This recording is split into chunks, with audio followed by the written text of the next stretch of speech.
Good morning, good afternoon. How's everyone going today? Good. Good. Fantastic. Oh, just love how you both say it at the same time.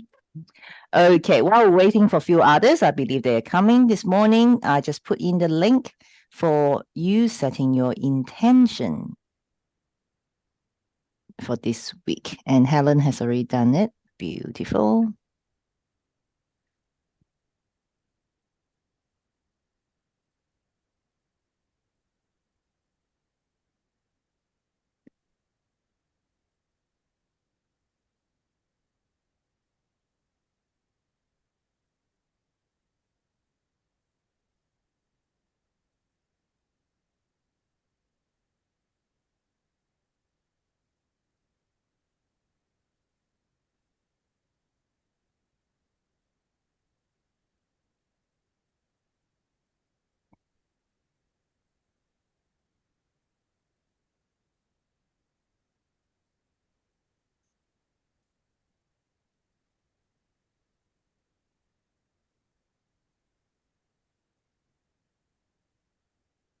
Morning, Linda. We're setting the intention for this week. Just go to the chat and click on the link to fill in your Alrighty. intention.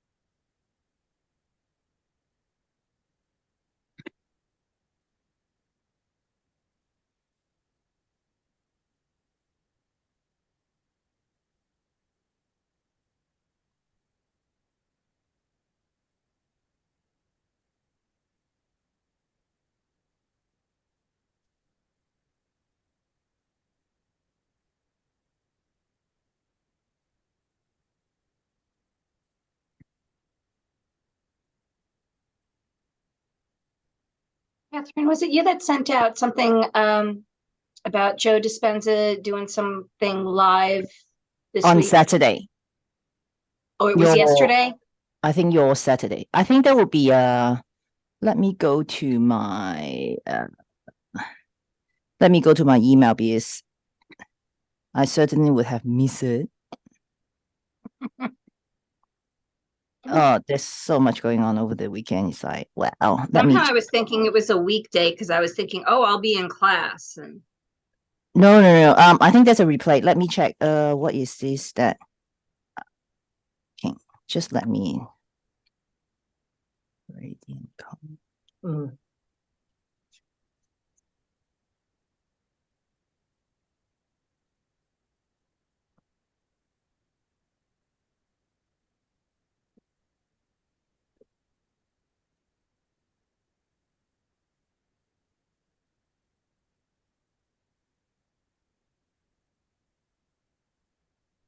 Okay.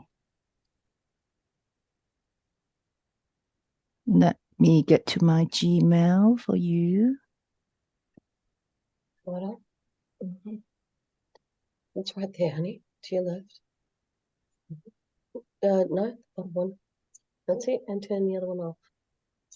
That's Joe Dispenza.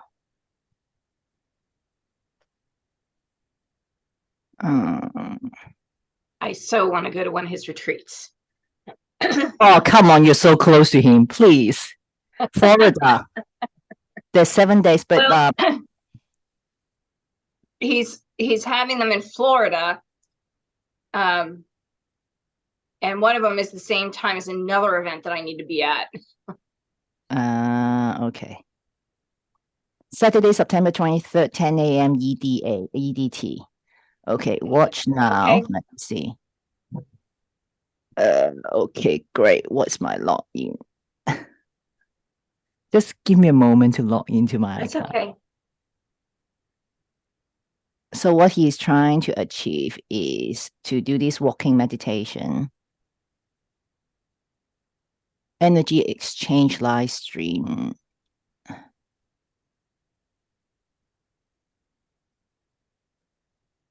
How long is this?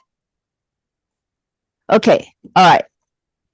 Has everyone filled in the intention? Mhm. Good. All right. So let's have a vote. Who want to watch live dispenser live stream for 18 minutes this morning? Anyone? Yeah.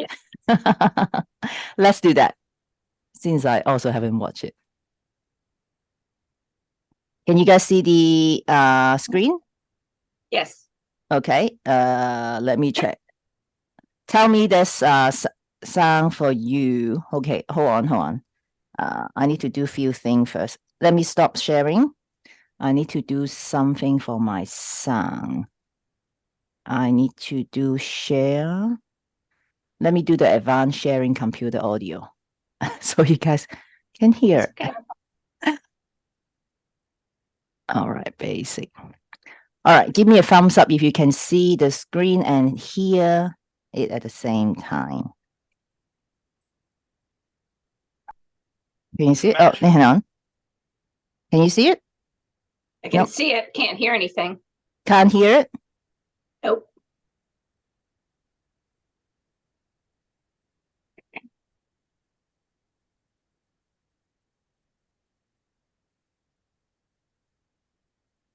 Advanced video, maybe. What do we do here? Cancel. Computer audio. What's happening with this? Stereo.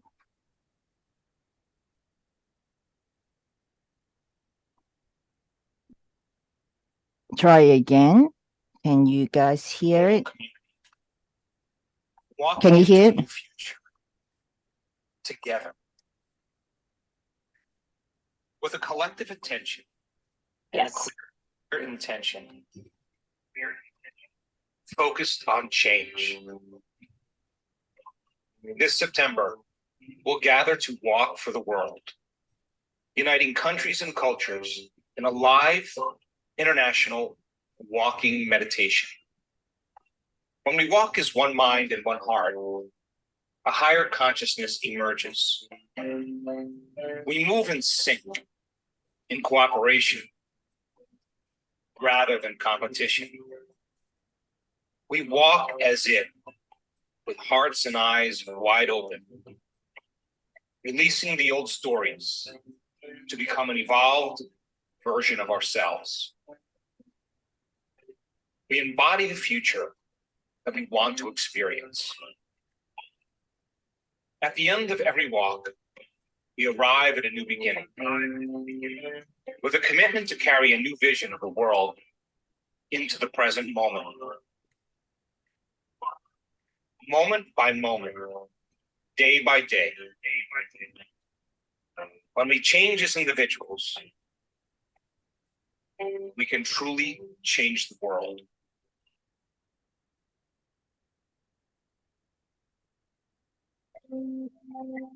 Each one of us is part of the whole. When you grow, we grow.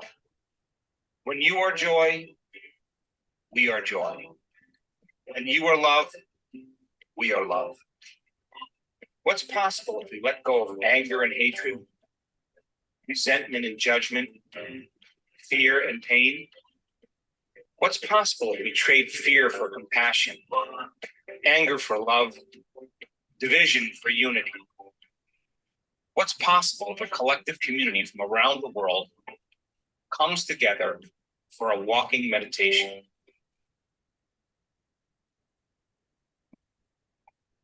One walk, one step could change everything. Join us and walk for the world.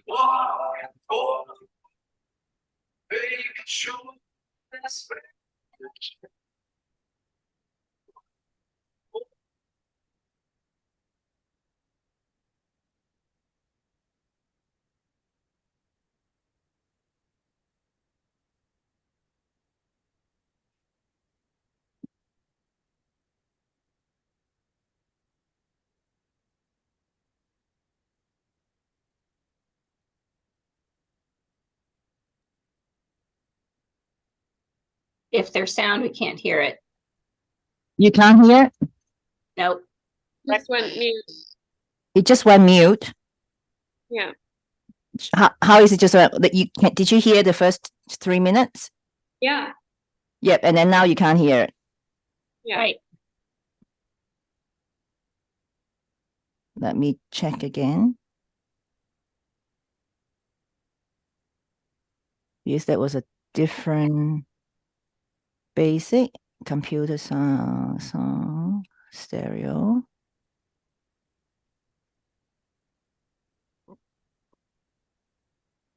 Try again because I'm not going to touch it anything.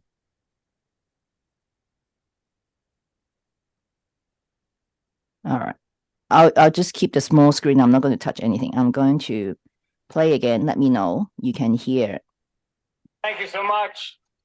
Yes. I want to take a moment and welcome all the people that are joining us from around the world.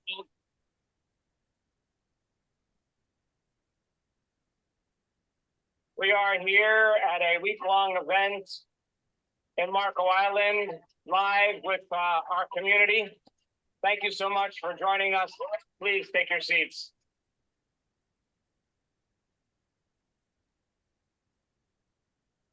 We have currently about over 120,000 people joining us tomorrow for a Walk for the World meditation. We have over 4,000 groups that have assembled in 164 different countries out of the 195 countries around the world. That's 84% of the countries around the world. They'll be joining us for the walking meditation. It's never too late to invite your family, to invite your friends, to invite your coworkers, your colleagues, your neighbors to join the Walk for the World. The world needs you. The world needs divine intervention. That means it needs all of us. And we are, as individuals, a representation of the whole.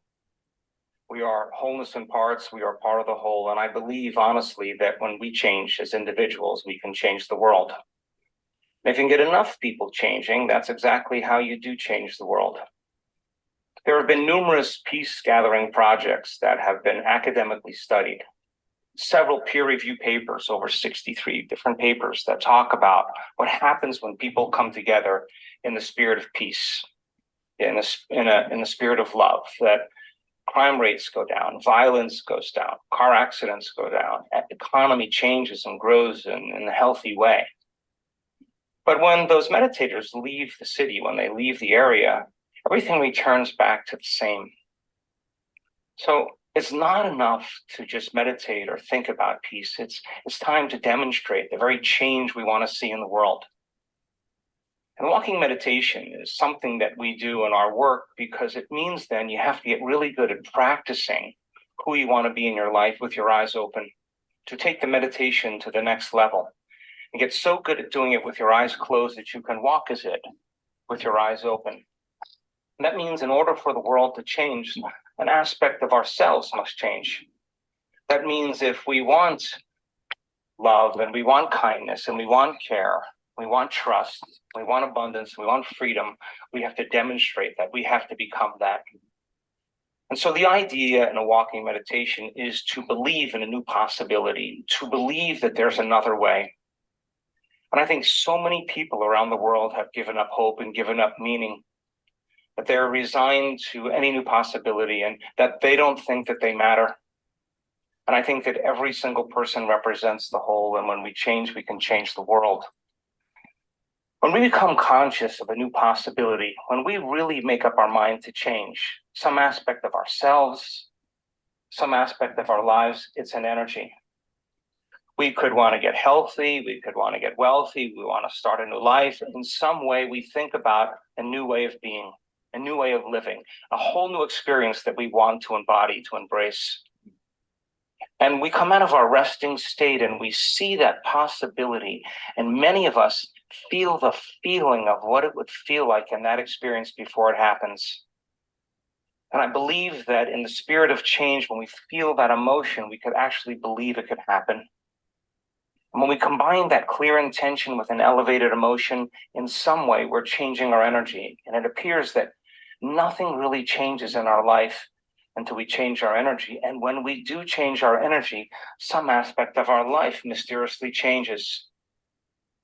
And the stronger the emotion we feel to make up our mind to change, the more we remember that choice. And we brand that memory in the brain neurologically, and we condition our body emotionally into that future. And the body's getting a taste of the future. And on some level, we can remember to arrive at that future. But to arrive at that future, then you have to think differently, you have to act differently, and you have to feel differently in the same life you're attempting to change. So what if everybody in the spirit of change didn't walk for themselves, but walked for change in the world, to become the very change we want to see in the world, and to make a decision about what we want to leave behind in ourself to bring to the world as a representation of that change, to demonstrate that change, to demonstrate peace, to demonstrate the prayer, to become the prayer. So the belief in possibility leads next to the behavior. We have to behave as that future. And if we keep behaving as it, we ultimately become it. Believe, behave, become. And so many of you have never done a walking meditation before. And so the reason I wanted to gather all of us together from all around the world is because we believe that the more you understand what you're doing when you learn something new and why you're doing it, the how has meaning. And when it has meaning, we can assign our intention behind what we're doing, and we can actually produce a greater outcome. So there's 4 types of meditations that we practice in this work, and it's traditional also in most cultures or traditions that do meditation. You have a seated meditation, and I think many people are familiar with people sitting during a meditation. But there's a standing meditation, there is a walking meditation, and there's a laying down meditation. And the meditation we're about to do for Walk for the World tomorrow is a standing and walking meditation. Now, I understand that for many people, starting with your eyes closed in a standing meditation that turns into a walking meditation doesn't feel normal to many of us. Not many people you'll see standing out in public with their eyes closed still and not moving. In fact, it's very difficult for a lot of people to do that because they would be concerned that something outside of them would disrupt their state. And so we always keep looking outside of us because we don't feel safe. It's common. But if you were to gather as a group, collectively, flock, herd, tribe coming together, or you could find a place where you could be alone, and when you felt safe enough to close your eyes and go within, we'll start the walking meditation standing up, with our hands over our heart and with our eyes closed. And just like you do if you practice any type of prayer or meditation or any contemplative practice, closing your eyes and going within and disconnecting from the outer world is for you to begin to change your inner state and to forget about the outer world. We disconnect from the outer world because we want to pay more attention to how we're thinking and feeling. And so the meditation will start standing up with your eyes closed, hands over your heart, and it is a guided meditation. And I'll be talking to you while you're doing the meditation with your eyes closed. So for the first 10 or 15 minutes or so, you'll be standing there with your eyes closed, and I'll be instructing you and reminding you that you are part of the whole. That when you change, the world changes in some way. And if we can get enough people to change, we can change the world. And I want to remind you, you have to leave a part of you behind that doesn't belong in that new world. And I want to get you in that right state with your eyes closed. And I'm going to ask you to resist the urge or the temptation to open your eyes, to stay with me in that inner world. The music will change, and I'll give you the instruction to open your eyes. Now, our research has discovered that when you open your awareness to a sphere of space around your head, if you can sense that space, if you open your eyes and you open your awareness, that space around your head, your brain will slowly move into a state of trance. And when you open your eyes, I'm going to ask you to open your awareness and to allow your brain to move into a state of trance. I don't want you to think too much or analyze too much. I just want you to keep sensing that space. It begins to change your brain waves so you can begin to change your biology. And so when you open your eyes, before you walk, I want to remind you that it's important for you not to be distracted by anyone or anything. If you see something or your eyes wander, you're going to start thinking again. And I want you to stay in that state where you're sensing space, and then I'll be guiding you and talking to you while you're walking to embody grace, to embody courage, to embody love, to embody kindness, to embody those elevated states that we want to see in a new world, You walk for a period of time, the music will change again. I'll instruct you to stop again, to close your eyes a second time and place your hands over your heart. Now, it's important for those of you that have never done a walking meditation before to remember that when you do the walking portion, you keep your eyes open. Do not walk with your eyes closed. Keep your eyes open.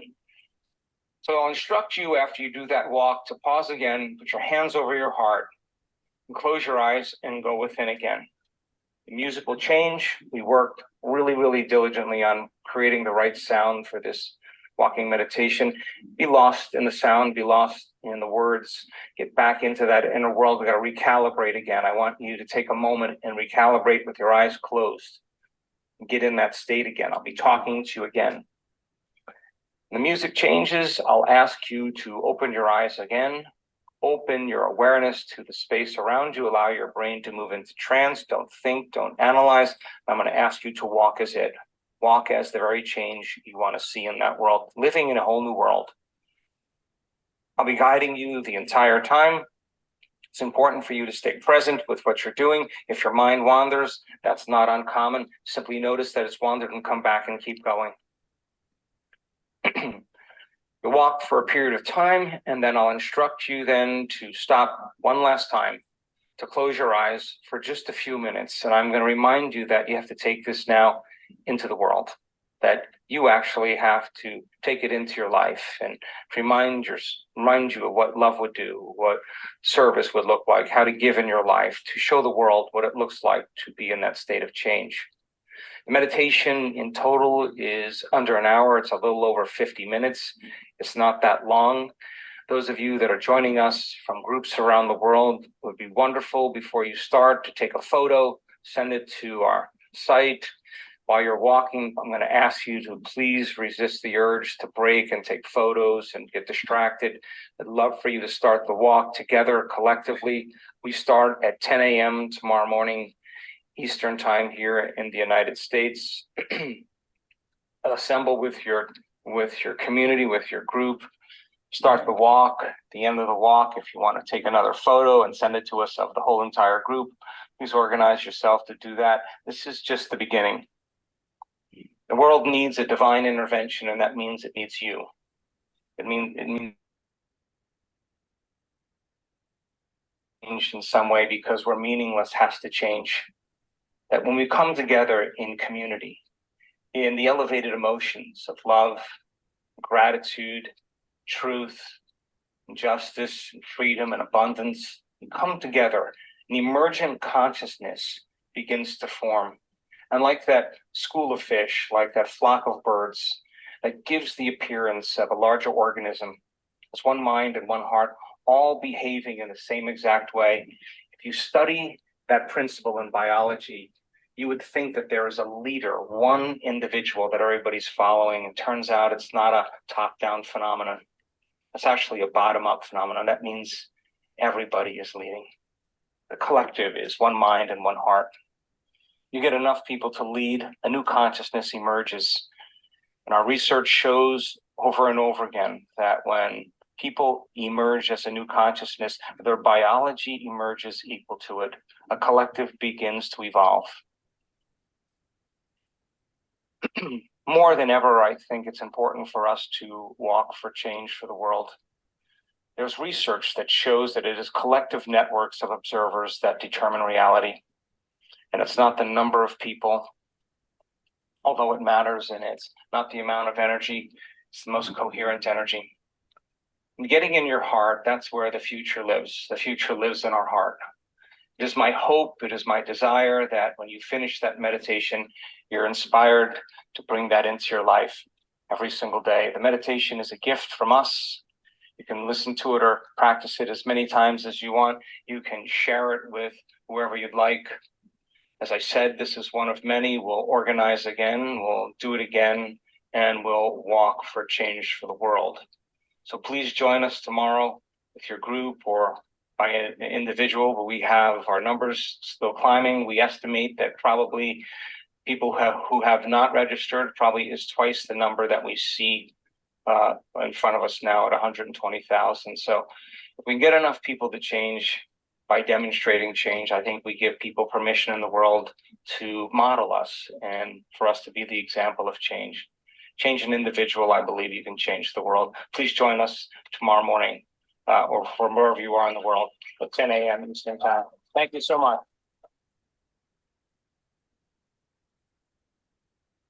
Right. So what have you guys learned or take away from what Joe Dispenza just shared?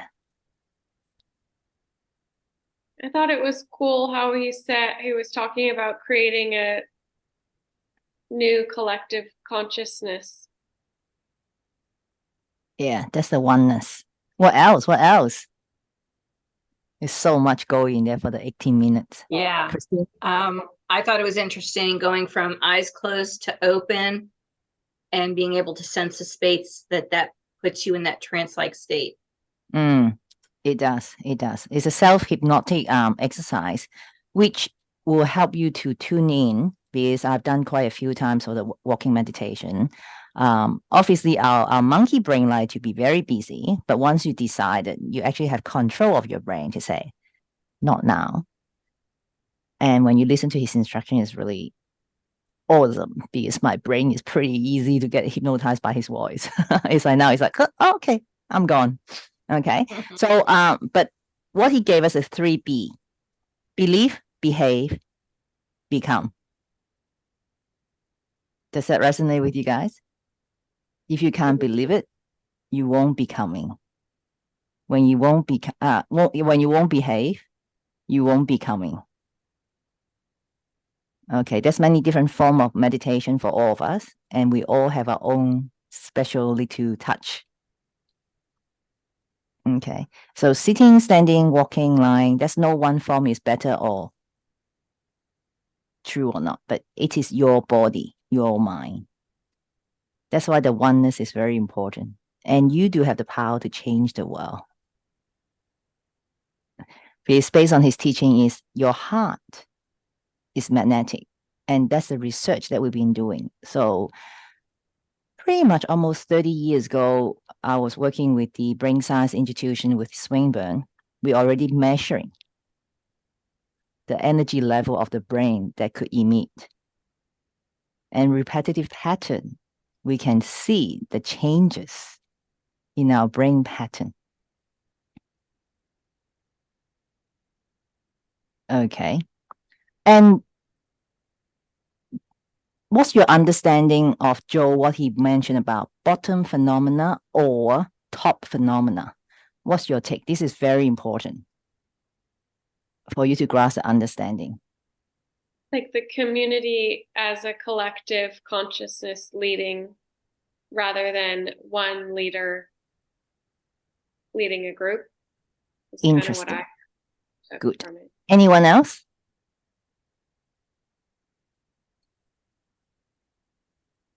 Christine, come on. Well, that was pretty much the same thing I was going to say. Okay, fantastic. Of course, it's not just one leader, top-down approach. It's always the down, bottom one is like, does he really know what we're talking about? Okay, so instead one person, you have the collective to join. But as individual, what is a bottom approach for you or top approach for you? This is come down to each of us.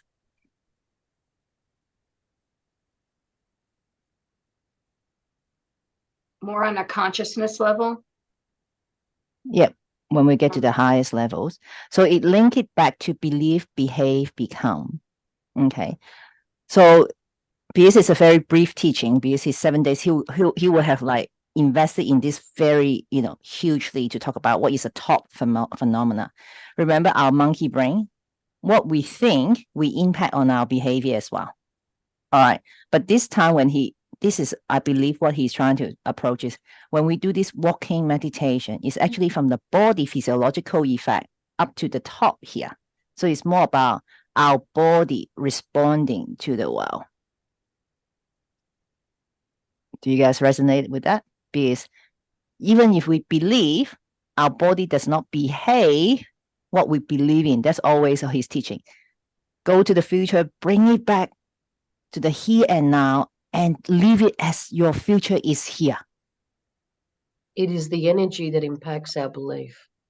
If we Yes. believe in positive energy, we are moving, therefore we then we change our behavior, then we become. Yeah, okay. Stay there, Anna, because what we're talking about is now is need the body to action first. Okay. Yeah. It's the energy, but let's stay simplified right now. When we walk, yes, that's energy. But when we walk, what is the first notice?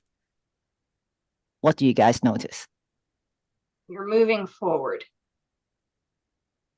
Okay. Anything else? Yeah. Hormones. So when your movement, you're releasing your actual, the serotonin, the dopamine, and so on. So it puts you in a really good space, which then means that your body's in a more receptive space. Yeah. So that's the openness. All right. That's where touch on a bigger umbrella when Anna talk about energy. All right. But we need to bring it down to the fine line for each of us. What is it that you have to what we talk about? Like, yeah, we can journal, we can meditate, but when we don't exercise our body, what's happening? All right. And what's the four four major hormone that we talk about so often? Serotonin, dopamine, Melatonin. oxytocin, endorphin. Because we all, even for some, when you go out for a walk, you notice the difference. For us, we've been working on the body. I need to do the elevation to increase that pump. Okay. Well, I can't wait to have you all to go on the 7 days retreat with me. Because first of all, you guys need to do the progressive one, the 3 days. So Christine, in America, you probably have more choices to go to the 3 days progressive retreat, because that is prerequisites for you to do the 7 days. Yeah. Okay, I'm gonna have to look that one up. To register, I'll give you guys the link. Let me escape from here. Group conversation. So the website cookie. So I'll put on the chat and you guys just go in and click on that. So I think it's the unlimited. So I do get regular email from them. Then you will get notified.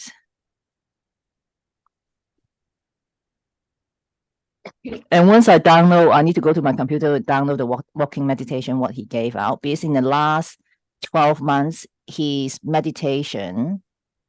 Ooh, wow. Okay, I'll share the screen again. Look at all this, that you will get all this information when you go onto the website. It's always wait list, because the first 10 minutes they come out, it will be fully booked. Where's Marco Island, Christine? It looks like any island with that, I'll be like, I believe it's West Coast. oh. Florida. But it's Florida West Coast, is it? It's Southwest Florida. Southwest Florida. So it's always nice. So this is all week long. And because Joe Dispenza got so big, so let me see whether. How come this is Marco Island Advanced? Oh, no, this is a fellowship. So this is normally the price tag for the advanced retreat. Let me see the 3 days. This is the progressive one, but you can do the online, but you can do the online for this one. And then would this get you to go to the 7 days? But even with this progressive one, the power is so great.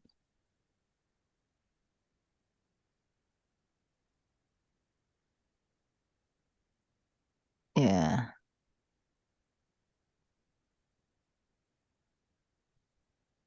Yeah, I think if you go in person, I think I was only paying about $500, but plus this online course. Yeah, let me stop the sharing. For those who are in the Soul Sister, this course is actually in the Podia for the Soul Sister. So you guys can go in and check it out. All right. Okay. So how's everyone doing? We just have an impromptu quick study on Joe Dispenza. You can interrupt anything you want when you're talking about Joe, for me. Yeah. Yeah. Yeah. hmm Yeah. Joe's the man. Yeah. I love his, was it, brains that, or thoughts that fire together, wire together. No, he actually gets the collective. He gets the understanding of love, evoking love energy. He's just I amazing. love how it's all, he's got it all like scientific and everything. And it's like, Yeah. for those that have always Skeptics. yes. And it's like, well, here you go. Here's the proof. You can't Well- deny it anymore. Well, you know what? Catherine was the one who put him onto me, because I'm not a believer in any of the coaches. I don't see him as a coach. I see him as a soul mentor. He That doesn't call himself as a mentors coach. the soul. No, he mentors the soul. Like, I didn't know. I'm just saying, like, my perception was, oh God, none of the other Tony Robbins. But when I actually heard him speak, I went, no, he's a soul mentor. He mentors the soul. He coaxes it out. So He got great stuff, but like again, he even though he's the head, but like he has a whole lot of scientists working with him, and again, he is one of the leading researcher because of his chiropractic. Yes, his chiropractic background. Anyone know about his testimony? I God. hope I'm correct. I think it's something to do with his back. His back was broken Oh. or some serious injury. Yeah. He was Yeah, they involved didn't in think he was that, going to wasn't walk he? again. Yeah. Yeah. So he either choose to go for the surgery, which is 99% failure, and his colleague come in and look at it and try to, like everyone. I mean, we all know. All right, it's just like a psychologist when we talk about prognosis. First time psychotic episode, second time, third time, fourth episode. That is about statistics. But Joe was like, of course, it wasn't easy for him. Yeah. But then he determined that, yeah, science talk about it on paper, but I'm an individual. And that's where he started. Yeah. But nowadays he seldom talk about his testimony because, it takes time. But like the luxury that I was at in person in Warsaw is people came from all walks of life. Some people might just have book and rock up, and you talk to some young girls, like, oh, I just saw him online and he sounded great. I just came. And when it came to the meditation, he's like, oh, this is so difficult. I'm not sure that I want to keep going. I said, you're here. You're meant to be here. Let's give it a go.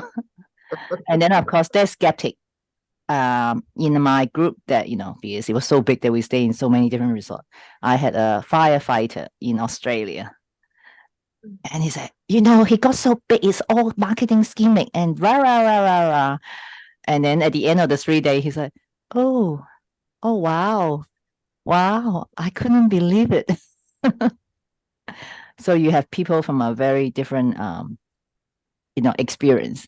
And then there will be also people trying to go back, just repetitively do the progressive retreat because they felt this was an introduction. They've been following him online, but when you come to in person, the energy are amazing. Things that I experience, things that I see, and in a spiritual eye, it was in heaven. That's how I would describe it. Because with my background with like speaking in tongue, or what you call it, like other people speaking in light language or meditation or see visions and hear things, and they were all in one. Yeah. So it would be great that if we could do this. And because Australia is a very small population, it was great that Joe Dispenza came down in March.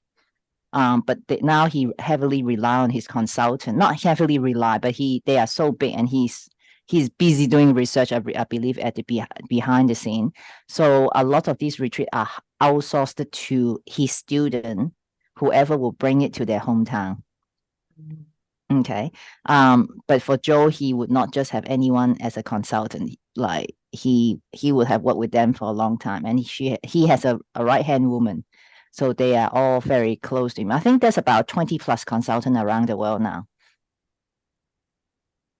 Okay. But anyway, sorry, what are you going to say? And as long as he doesn't become and doesn't lose himself, it's no, good. he's not going to lose himself. So Joe Dispenza in this space is equivalent to Tony Robbins, but Tony Robbins would use meditation, but he would talk about it very differently. So both of them are in two very different space in terms of personal development. Okay. And don't be surprised, Joe Dispenza also have a very commercial mind, because now he's getting into the corporate world. Okay. Because the changes cannot be just from the grassroots. When we reach out to everyone on this planet, you'll be amazed at the power. Yeah. All right. Any other questions? Because it's a quick tutorial on walking meditation, and it does take time to practice. So once I get a chance today, oh gosh, 6:45, then there's something for us to all do it together, because we cover pretty much the America and Australia is a good coverage of the world. Okay, so we might not go into, we probably won't share the what you call it, the what's happening with my slides. We won't share the intention, so be accountable and check it up, and I'll check on you guys. So today's the topic is actually about on the second pillar. All right, so this Thursday, just want to remind you guys, we're going to do the review of the 30 days of your intention. So it'll be great to mark the difference where you move into, because this is September. We're actually approaching the last quarter of 2023. That would be great to look at your progressions along the year. So please spend time to look at your last 30 days, your achievement, and what is it that you would like to go into to work on for the last quarter. Okay. For those who have the one-on-one with me, your next 90 days intention are due. I can't wait to watch you guys along this. Okay, so what we're going to talk about is, as I said, it's a third pillar. Oh, no, sorry, second pillar, rapport, and it is self. So this might sound very basic, but it's very important as well. We start within self-esteem and self-confidence. So what I would like to hear from you guys is, are there any differences between self-confidence and self-esteem? Absolutely. Yes. Yeah. Anyone would like to give it a go to say, what's the definition? Coming from a scientific background, Christina said, let's give you the good definition before we move forward. What's the definition of a self-esteem or your own understanding? Self-esteem is your belief in yourself. Self-confidence is the action that you take and the behavior. Okay, good try. Good try. Anyone else? I would say it was correct. They're very close. They're actually a lot overlap. Without self-esteem, there's no self-confidence. Anyone who want to have a good try of like, how would you define that? Well, I think I've always kind of thought self-esteem is a little bit more of how you think of yourself value-wise, whereas self-confidence was more in the like behavior-wise, like I can do this. Mm, So values versus action. or- This is good try. Yeah, good try. Very close. Anna would have a definition for all of us. no, I think there's a culmination. Self-esteem is somebody somebody that believes and respects themselves, their values. It's all of you. Self-confidence comes from your self-belief, all right, and how you carry yourself forward, how you see yourself, how you act. That's how I see it. Now, I might be off by a smidgen, but I don't have self-esteem issues and I don't have self-confidence issues, yet I'm shy when it comes to men. So Oh, you sure you don't have self-confidence issue when you come to men, you're shy? that's right, but it's not not about my confidence, it's about me not turning around and saying fuck off. So it's like, I don't know whether to say, hey, thank you for the drink, but all I want is a drink, not a fuck. That's my go-to, guys. I don't know how to converse with men when I'm on a date, so that's going to be interesting. You're gonna jump there and say, I'm getting in bed with you first. No. That's interesting. I might have to get you to have a tutorial with my pilot friend. He said, as a pilot, I believe he still would have like, women falling all over him. But he said to me, Catherine, all these pretty girls, they don't have a brain. When you talk about Florida, they really don't even know which part of the country it is in. Yeah, And that's all they think about is, sorry? that would mean he's facile. Why does he look at a pretty girl? Why doesn't he talk to somebody with intellect and identity, Yes. Okay. But that's why I told him like he's 50, I'm 51. He probably he's 56 this year. That he probably, hopefully they got married now. But anyway, that's the interesting things when he comes to, I realize I haven't charged my computer. Just hold on a second. My battery is going low. Okay. But anyway, we digressed. Let's quickly. Does anyone here? It's raining in Melbourne? It's pouring. No, not here. Okay. Anyway, all right. So what is self-esteem in definition? So great try, everyone. Have a hint of it. So this is actually came from University of Queensland.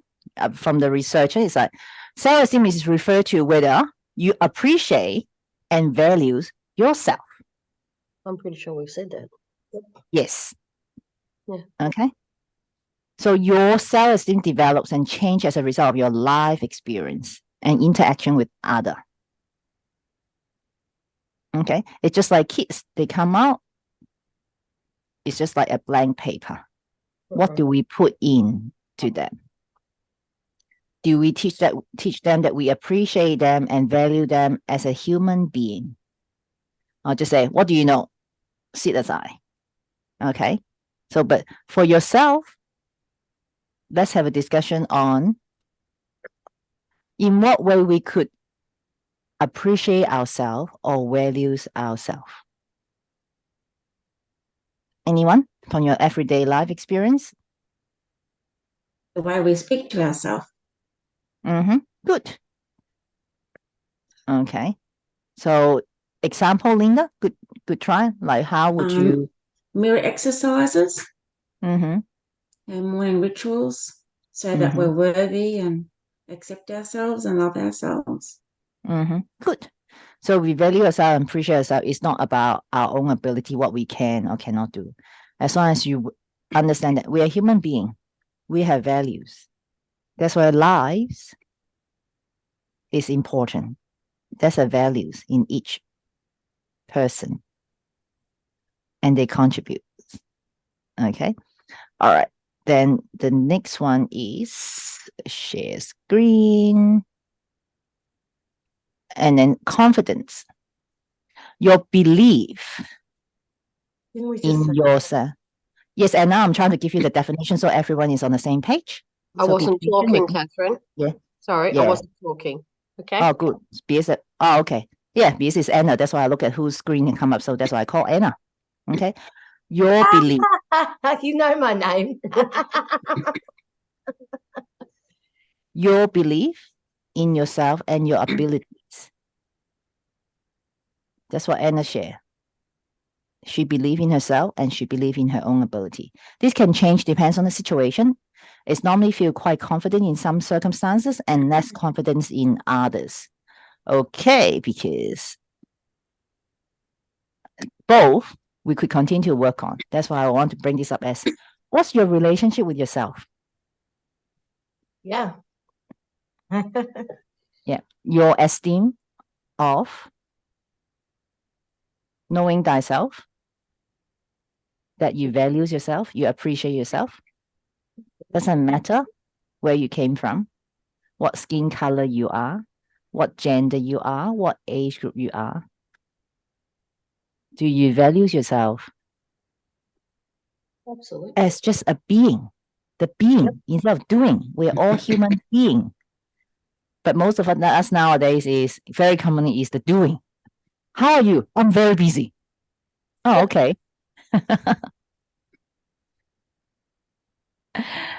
And yesterday is like, it was so nice because it was good weather in Melbourne and we woke up but we already decided like, nah, Sunday we're not going to church because I know I'm going to party till late. And we didn't get home till 12 o'clock and we slept. But my body is so lovely that by the time that the sun's shining, I'm like, dong. But I said to Kevin, I'm not going to church because I want to sleep in. I just lie in bed. And then the next thing we text our friend because we have so much food left over. I said, come and pick up the food. We can't drive all the food to the reception. So they came and picked up the food and put in their fridge. And they said, oh, we're going to a picnic. It's such a good weather. I said, well, here you go.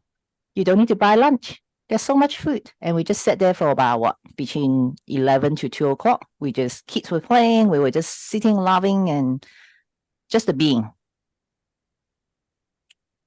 So how often we will allow ourselves to be just a being. We did that not all doing. weekend. Exactly. So value yourself. Not too much. Yes, I value myself. That's it. My body need rest. Well, mine did. Yeah, you do. Actually, Helen, what it came to me is get Anna to give you Vala, the chest and the back. Is you need to have the energy. The chi is not really, I feel like it's not your body is not really the blood flow in the Western world is the energy transporting are not sufficient. Yeah. Absolutely Plus, agree. yeah. Absolutely agree. Yeah. So the chi is, everyone understand the chi? Like in Chinese, we talk about the chi is the energy floating in your body. And when you told me about your coughing, I felt like, there's something else coming up, Helen. So Vala, we talk about courage, but that actually help you to move your energy. Sometimes there might be something is dormant, but we'll discuss that another time. Okay. So value yourself. For my example, is like I value my physical well-being because I think by 9 a.m. on Saturday, we left home already. It's not just attending the wedding. We actually help a little bit of the refreshment. So we had to go and pick up food, bring it there, set it up, and get ready. And because we are the family, we were not allowed to hide. Normally, because I've done this so many times, because I joke around in my 20s, every second weekend I'll be at a wedding. So wedding planner, wedding refreshment, wedding decoration, anything, you just let me know, I'll do it. And then, but thank God my auntie, because we're in the family, so we need to be present at the ceremony. So she got other girlfriends to do the project management. But they asked me, I said, okay, do this, and then quickly done. But then it's very busy, not busy, just like a lot of work from 9 a.m. Basically, I have to do my makeup. For those who watch me to do a makeup, is like it's like quite hard because I don't do it. So 7 a.m. till 12 a.m. On Saturday is huge for my body. So I learned to evaluate. I'm not going to rock up to church because if I rock up to church, my mind will be like, I want to sleep. I think I just like not showing God the respect. But I value my body, and I think He pretty much wants us to have a Sabbath day. And then He knows that I skip church, so He made me to go to fellowship with my friends. But like I said, we're church here. We communion, we eat and share and laugh and joy and fellowship. That's what I call church. In a group of people who share love. And of course, kids fight, and then we just say, go and sort out yourself. Learn to appreciate one another. So that's my gist of it. And self-confident. All right. We'll use Anna as an example. Who's here who see Anna is not confident at all? Okay, this evil laugh. But what I see her confident is she has confidence in herself, knowing her ability. But when she doesn't know something, she wouldn't just pretend. No. She'll ask for help. Where's Alicia? Alicia, when Alicia first met, Alicia came on container first, then Anna, right? And when she spoke to me, said, why does Anna need your coaching, Catherine? I said, okay, that's a good question. I said, yeah, when I study, it's like confidence. I coach women to build their confidence. But Anna was very specific. It's like, I came to you for different things. I said, good. What do you come for, Anna? What do you want to learn from Catherine? I Like, see you as the stepping stone and as the guide towards spiritual, and you have been. It's you were the connected to the spirituality. I was at a particular point, and I was like, I know there's more I have to do. There's more that I need to achieve for inside. And the connection, and you were the key. I knew that. All right. And through that, guiding and and you guys were enriching my life. I'm getting there. So this is great. beautiful. Beautiful. That's what I would refer to as confidence. When we are not sure, not knowing, it's more important for us to ask for help. Yeah. The help is not like to start all over again. Because Anna has it. And I'll point out to Christine as well. But somehow in life, can I talk about I think I know from upstairs coming down to me. And Christine spends so much time with the energy vampire, isn't it? He's like, don't come near me. It is a journey. And in this container, we are very comfortable to speak about, our spirituality. Yeah. And people questions like, Catherine, you're a Christian. How could you talk about it? I said, well, even being a Christian for 13 years old, that could be close to 30 years now. But I'm always the black sheep. I speak in tongue, I prophesy, I see visions. And in those days, you are from the evil. You are from the devil. And I said, have you read the Bible? Acts chapter 2. Christine, come on, Christine, share your experience. You're just laughing. Yeah, I had a student one time. She was very religious, and come Halloween, I decorated the room, and I didn't use any of them in the room, but I had the Ouija board, I had the tarot cards, I had, the traditional, the spider webs and the, all kinds of decorations up in the room.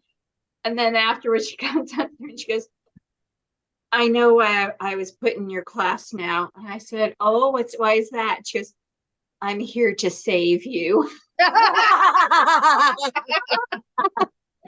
knew that was me. Sweet. I'm going to pray for you. I said, well, you go right ahead. Thank you very much. I'm open to receive prayer. I won't say no for prayer. Yes, please. We just send another prayer up to, heaven. How the angels come and collect our prayers and bring it back to God. Oh, that's interesting. But I would like, if I were you, I'm sure you have something wanting to say to her as well. I was like, I'm so happy that you're in my class too. I'm going to help you to I told her, I said, well, sweetie, I said, I really don't need saving, but thank you very much. You go right ahead. Pray all you want. Jeez, you're gorgeous, because I turn around and go, let me tell you your future. I would say, let me open your eyes. No. You cannot just I have know. light. Actually, it was that same school that a few years later, I was in a different classroom. We had a brand new principal, and so like the kids knew I decorated the room, and I would like dress up like a witch every year. And it used to be something that we just did every year at the school. I mean, everybody got to dress up for Halloween. We have pictures of it in the yearbook, teachers, students, everything. And then this principal came around and was like, no, Halloween is like any other school day. Well, I decorated and dressed up anyway. And, and so the kids, so I'd been at the school 5 years at this point, and some of the kids I had previously started telling the kids that year, asking them, well, who do you have for math? And my last name was Craig then. She goes, you got Miss Craig. They go, just wait till Halloween. And they started telling that I was doing seances and casting spells in the classroom. And I'm like, no. So, and of course, I didn't find out about this until afterwards, because the kids went home and told their parents, and some of their parents were real Bible thumpers. And they called the superintendent called my principal, and the principal came down to my room. And yeah, I didn't know she was afraid of spiders. And, and the classroom door opened out. And right there at her eye level was one of those big fuzzy black and purple spiders.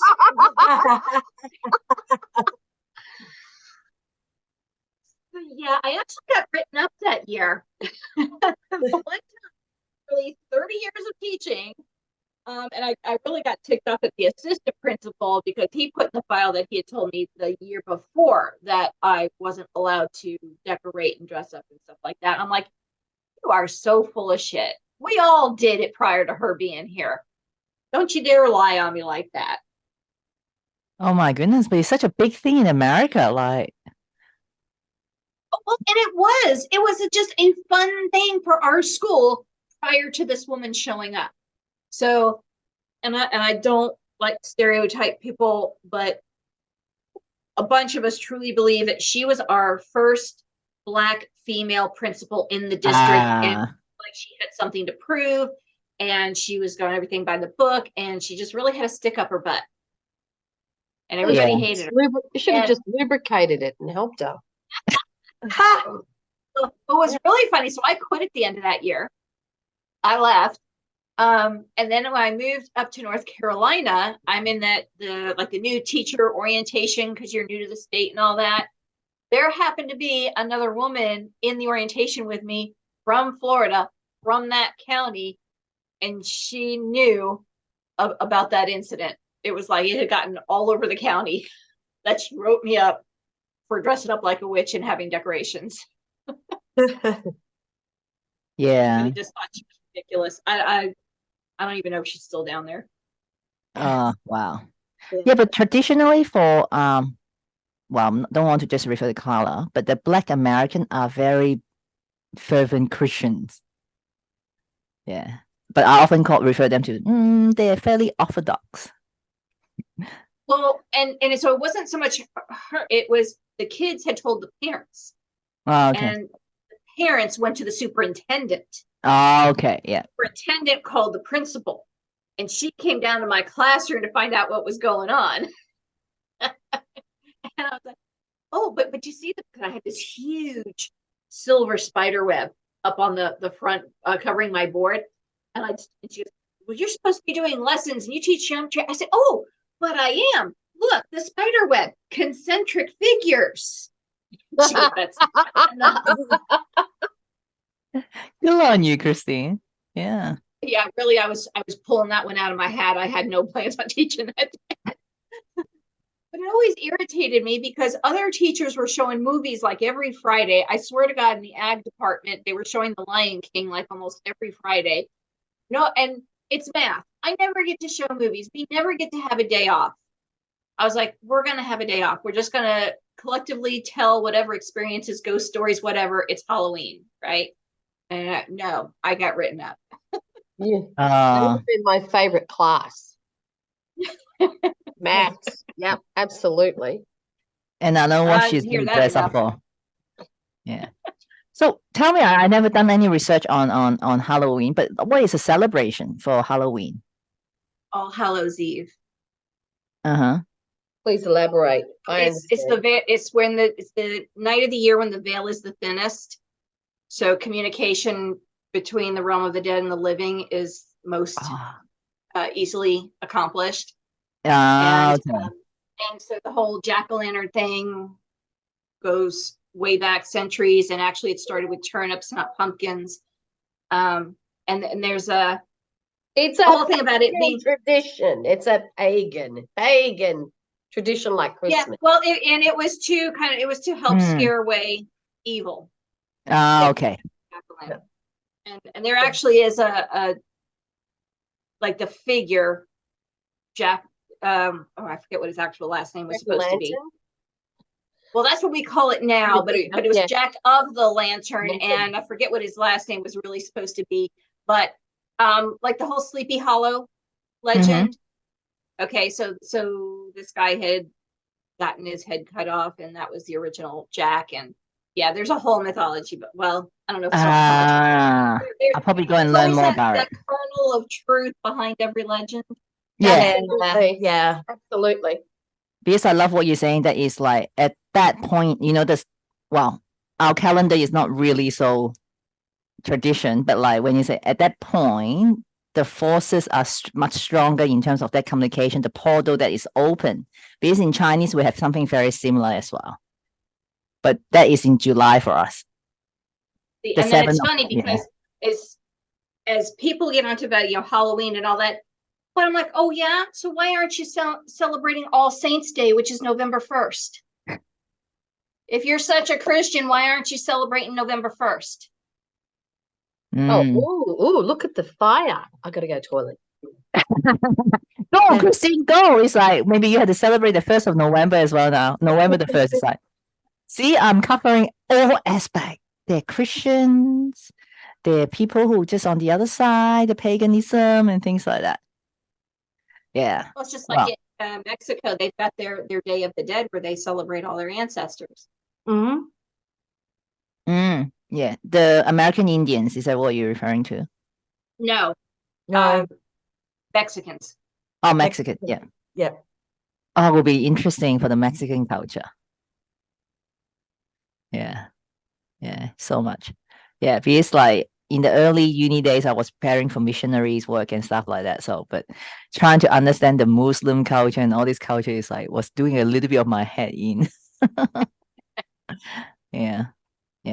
With the Christian tradition is like they say, you don't celebrate like, what you call it, Halloween. I said, well, it's not about celebration. It's a time to have an open conversation with people about their spiritual belief. Because I believe Halloween is part of the spirituality that whether you worship Satan, you worship God, it is individual choice. It doesn't mean that we go to church every Sunday holding a Bible, black book. That's what we used to love in those days. But now it's in my phone. You think you're holding a black book, you're good Christians? I don't think I don't have the right to decide. I think upstairs would know. Oh yeah, I can't tell you how many kids have told me, I didn't do my homework because I was at church last night, usually on a Wednesday evening, it's a big church night here. And I'm just like, really, you go to church that often? Wednesdays, Sundays? I said, you sure don't act like it. Because your babies outside certainly don't represent. Well, I think Joe put it really well. Behave and become. Isn't it? Yeah. Your actions speak louder than words. The pen is mightier than the sword. It does. Because when I was working with some organized, my very first full-time employment, because I don't swear, because I'm a Christian, I don't swear, the self-righteous bitch. And then one day I got pissed off by something I can't remember. So there's this recreational unit girls there, like they swear left, right, and center, in their 20s. I walk in, I say, what the fuck do they think? They all look at me like, Catherine, it must be so bad. We never heard you swear. I said, oh fuck. I have disputed my reputation. But I'm so angry. I said, okay, now I know people watch me, and holy shit, I cannot put my reputation back again. So people do watch us. Mm. Okay, now we digress a bit. Like, it's interesting. And your birthday is hang on. Your birthday is on the 30th or 31st? 30th. So it is always a big party. Let me think. Well, All right. not a big. It's just family for the most part. Maybe a few close friends if they don't already have other Halloween plans. Okay. Well, we certainly have lollies prepare for the kids to come. For us is we more about the community to get to know the neighborhood or things like that. But Australia, we're not big. We aren't big. One of the funny story I can tell you, in Hong Kong, because we have quite a large population of the Westerner, and it's big. When you are away from home, you celebrate all this to make you feel home. So one year, someone called the police.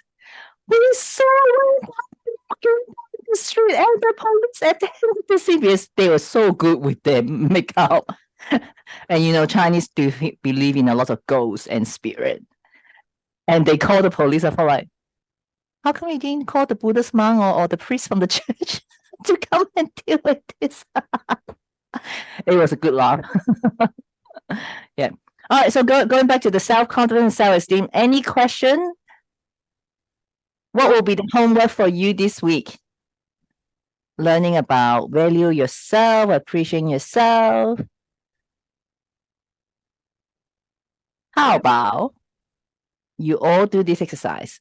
Put down at least 10 things that you values and appreciate yourself and share in the Facebook group.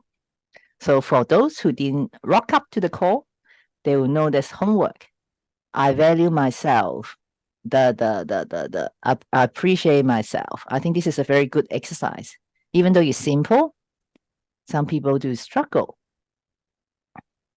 But as we build our confidence and self-esteem, I think it's important for us that we will be able to verbalize and building this closer relationship with yourself. Any objections? No, only kidding. So go into the group and post that homework. 10. Okay. Good. So be confident, be you. Have a great day. Have a great week. We'll see.